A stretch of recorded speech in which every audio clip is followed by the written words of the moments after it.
Sahabat Al-Ma'tuk, mari berdonasi untuk keperluan serta kegiatan media Al-Ma'tuk agar kami dapat selalu menyajikan tayangan-tayangan yang bermanfaat bagi umat muslim. Caranya mudah, silakan klik link yang ada di kolom deskripsi atau scan barcode donasi yang berada tepat di layar Anda. Jazakumullah khairan wa barakallahu fikum.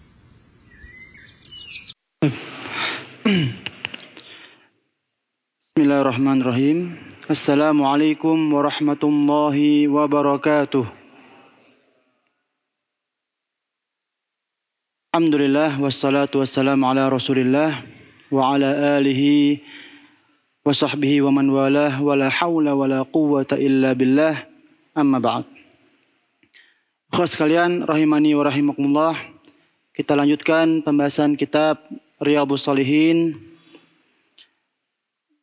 di dalam bab tanda-tanda Allah mencintai seorang hamba, yang dimana pertemuan sebelumnya kita bahas atau sudah selesai hadis yang kedua, maka pada pertemuan kali ini kita akan membahas hadis yang ketiga. An Aisyah anna Nabiyya sallallahu alaihi wasallam ba'atha rajulan ala sarriyatihi wa kana yaqra li ashabihi fi salatihi fayakhtimu biqul huwallahu ahad. Hadis yang ketiga adalah hadis yang diriwayatkan dari Aisyah radhiyallahu anha.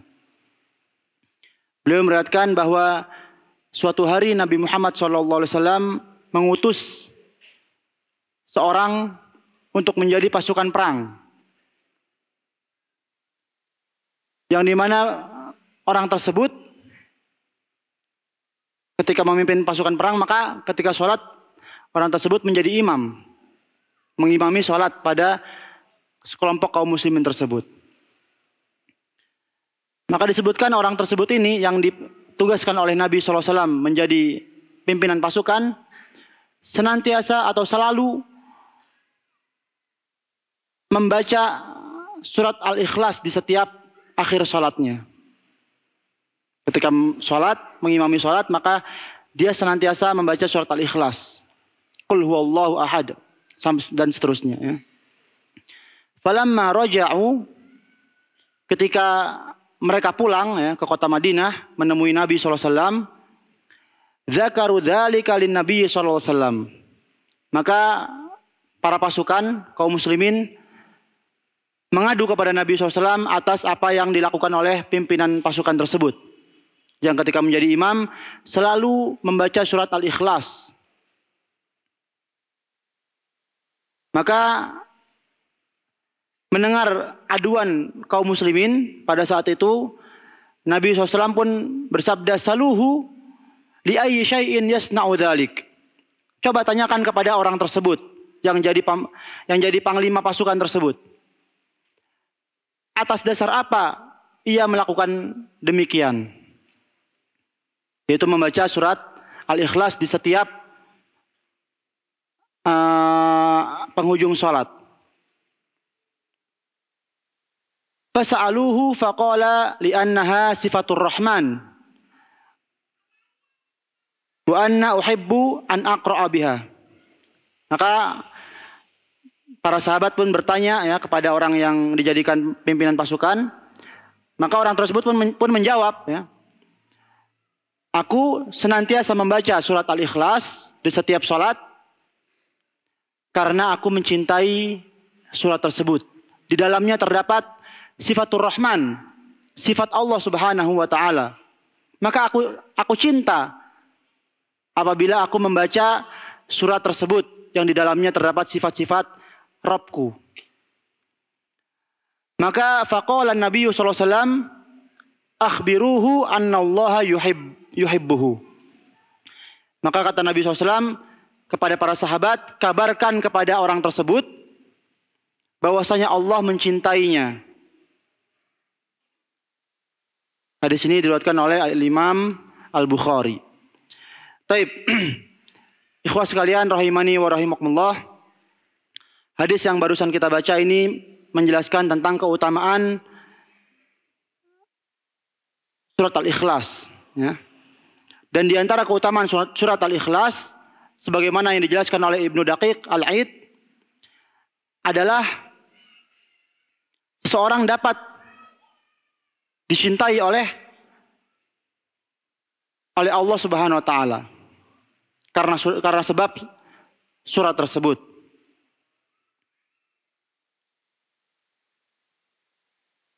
Namun Ibnu Daqiq Al-Aid menjelaskan ya, orang tadi ya, pimpinan pasukan tadi yang biasa membaca surat Al-Ikhlas, dia membaca surat Al-Ikhlas karena dia mencintai sifatur Rahman. Ini kata kuncinya di sini. Mencintai Allah, maka Allah pun mencintai dia.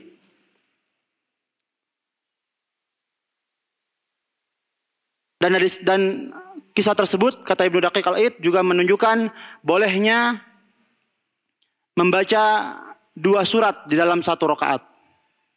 Misalkan seorang ya, sholat baca Al-Baqarah, ya. Kemudian selesai, ya, panjang sekali ya. Kemudian ditambah surat Al-Ikhlas misalkan. Ini kata Ibnu Daqiq Al-Aid boleh. Namun jangan sampai seorang merutinkannya. Ya. Demikian dijelaskan oleh Ibnu Daqiq di dalam Fathul Bari. Maka ikhwas sekalian rahimani wa rahimakumullah, Syekh Muhammad bin Shalih Al-Utsaimin memberi penjelasan tentang kejadian yang terjadi di antara para sahabat ya. Yang mereka melakukan sebuah peperangan, mendapati ada sebuah panglima yang ditugaskan oleh Nabi SAW menjadi pemimpin. Dia selalu sholatnya diakhiri dengan surat Al-Ikhlas. Maka kata Syekh Utsaimin, apakah perbuatan pemimpin tersebut harus dicontoh dalam sehari-hari kita? Kata Syekh Utsaimin, maka yang semacam tersebut tidak mesti dicontoh. Tidak mesti dicontoh. Maksudnya adalah tidak mesti dijadikan rutinitas kita. Jadi jangan sampai kita setiap sholat ya, selalu bacanya double. Baca Al-Fatihah, kemudian baca surat pendek ya, atau surat selain Al-Fatihah, kemudian surat Al-Ikhlas. Gitu terus. Jangan sampai demikian. Itu yang dijelaskan oleh Syekh Muhammad bin Shalih Al-Utsaimin. Kenapa? Karena Nabi SAW menyetujui perbuatan orang tersebut, ya, sahabat tersebut, karena mengabarkan keutamaan mencintai sifatur Rahman, sifat-sifat Allah Subhanahu wa taala. Bukan mengabarkan atau bukan menganjurkan agar orang-orang berbuat demikian. Bukan mengabarkan agar orang-orang hendaknya berbuat semesti atau semisal apa yang diperbuat oleh orang tersebut. Demikian penjelasan oleh yang dijelaskan oleh Syekh Muhammad bin Shalih Al-Utsaimin. Tapi pada ringkaskan lagi ya. Jadi apabila seorang mencintai surat Al-Ikhlas karena dia mencintai Allah Subhanahu wa taala, karena di dalam Al-Ikhlas terdapat ayat-ayat yang menjelaskan sifat Allah, maka itu bagus. Maka itu apa? Bagus, dan itu sebab seseorang mendapatkan cinta dari Allah Subhanahu wa taala. Sebab mendatangkan cinta Allah Subhanahu wa taala. Namun yang tidak baik adalah kita terus merutinkan ketika kita baca dalam sholat, kita selalu baca surat Al-Ikhlas terus. Ini khawatirnya dijadikan bid'ah. Karena Nabi menyetujui hal tersebut. Bukan karena perbuatan orang pimpinan tadi terus merutinkan. Bukan. Namun karena dia mencintai sifat Allah. Makanya ketika mendapat kabar demikian, Nabi tanyakan lagi. Tanyakan kepada dia kenapa dia berbuat hal tersebut. Maka dijawab, orang tersebut membaca surat Al-Ikhlas ya, di setiap akhir sholat, karena orang tersebut cinta dengan sifatur Rahman, sifat-sifat Allah Subhanahu wa taala yang terkandung di dalam surat Al-Ikhlas. Maka barulah Nabi SAW menjelaskan, kabarkan kepada dia Allah mencintai orang tersebut. Nah, faedah yang bisa kita ambil dalam hadis ini, ikhwas sekalian rahimani wa rahimakumullah. Yang pertama adalah wajibnya beriman kepada nama-nama dan sifat-sifat Allah Subhanahu wa taala yang terkandung di dalam Al-Qur'an. Dan di dalam surat Al-Ikhlas terkandung nama-nama dan sifat-sifat Allah Subhanahu wa taala. Di antaranya, kalau kita ingin bahas sedikit ya, sifat qul. Allah berfirman, qul ya huwallahu ahad. Qul ini menunjukkan sifat apa? Sifat kalam. Berarti Allah memiliki sifat al-kalam. Dan kita pun menafikan kebalikannya. Berarti Allah tidak bisu. Ya. Berarti Allah tidak bisu. Kemudian di antara sifat yang ditetapkan juga ahad. Qul huwallahu ahad. Allah esa. Kita pun menafikan kebalikannya ya. Berarti Allah bukan berbilang. Allah esa. Kemudian di antara sifat juga adalah as-somad. As-somad ini banyak tafsirannya ya. Di antara tafsirannya adalah sesuatu yang orang-orang butuh kepadanya dan dia tidak butuh kepada hamba-hambanya ya. Dan memang benar ya, Allah tidak butuh terhadap ibadah kita. Kita beribadah sebagus apapun, Allah nggak butuh dengan ibadah kita. Kita yang butuh terhadap Allah. Kita yang butuh terhadap rahmat Allah, kasih sayang Allah, pertolongan Allah kepada kita. Ini adalah as-somad.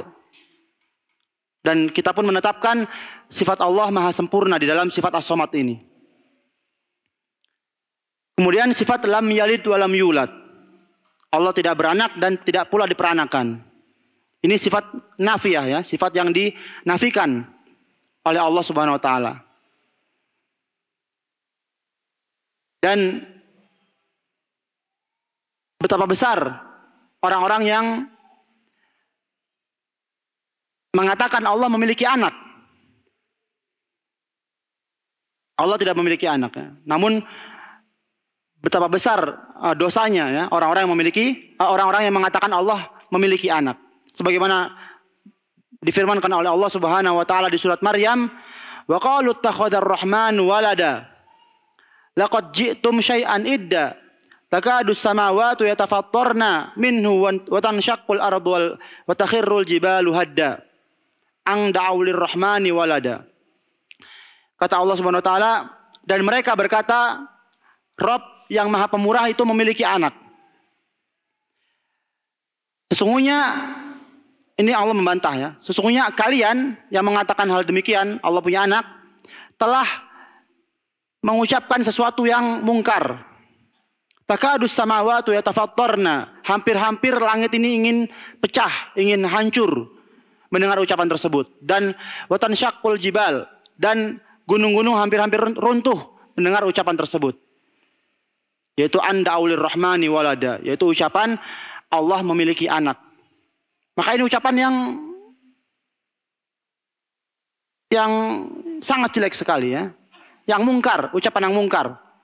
Namun ikhwas sekalian rahimani wa rahimakumullah, hadis ini pun juga menjelaskan, atau ayat ini juga ketika kita tadaburi ya, menunjukkan sifat sabar Allah Subhanahu wa taala. Allah memiliki sifat sabar. Dari mana kita tahu ya? Disebutkan dalam hadis yang diriwayatkan oleh Muslim, laisa ahadun aw laisa syai'un asbaru ala adza sami'ahu minallah. Innahum la yad'una lahu waladan wa innahu la yu'afihim wa yarzuquhum. Kata Allah Subhanahu wa taala, kata Nabi SAW, tidak ada seorang pun yang lebih sabar daripada Allah Subhanahu wa taala terhadap gangguan yang dia dengarkan. Sebagian manusia menganggap Allah memiliki anak. Orang-orang Nasoro ya, menganggap Nabi Isa adalah putra Allah. Orang-orang musyrikin menganggap malaikat adalah banatullah. Subhanallah, subhanah, maha suci Allah. Namun Allah meskipun mendengar apa yang hamba-hambanya katakan, Allah masih sayang kepada mereka. Allah masih kasih rizki kepada mereka. Maka kata Nabi SAW, tidak ada yang lebih sabar daripada Allah Subhanahu wa taala. Kalau kita mungkin ketika kita diejek ya, kita langsung marah ya, langsung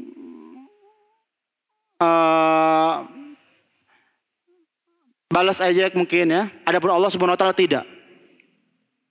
Allah mungkin akan balas, namun balasnya di akhirat. Kalaupun di dunia dia sudah mengejek Allah ya, sudah berbuat kesyirikan, namun dia bertaubat, Allah maafkan. Allah maha baik Allah ya. Di antara sifat Allah adalah Al-Muhsin, Allah maha baik. Maka karena dengan merenungi sifat-sifat Allah ini ya, yang terdapat dalam surat Al-Ikhlas, dia pun senang jika membaca surat Al-Ikhlas ini, pemimpin pasukan tadi ya. Maka karena dia senang ya, Allah pun jadi cinta terhadap orang tersebut. Sebenarnya masih banyak ya ikhwas sekalian faedah dalam hadis ini ya. Di antaranya adalah keutamaan sahabat tadi meskipun tidak disebutkan namanya ya. Tidak disebutkan namanya dari dalam hadis, namun Allah cinta terhadap panglima tersebut yang ditunjuk oleh Nabi SAW memimpin pasukan. Kemudian faedah selanjutnya, hadis ini juga menetapkan sifat mahabbah bagi Allah Subhanahu wa taala. Allah memiliki sifat mahabbah. Allah cinta ya terhadap seorang hamba yang hamba tersebut cinta terhadap sifat-sifat Allah Subhanahu wa taala. Kemudian faedah yang selanjutnya juga adalah hendaknya seorang tabayun, cross check terlebih dahulu ketika mendengar sebuah kabar.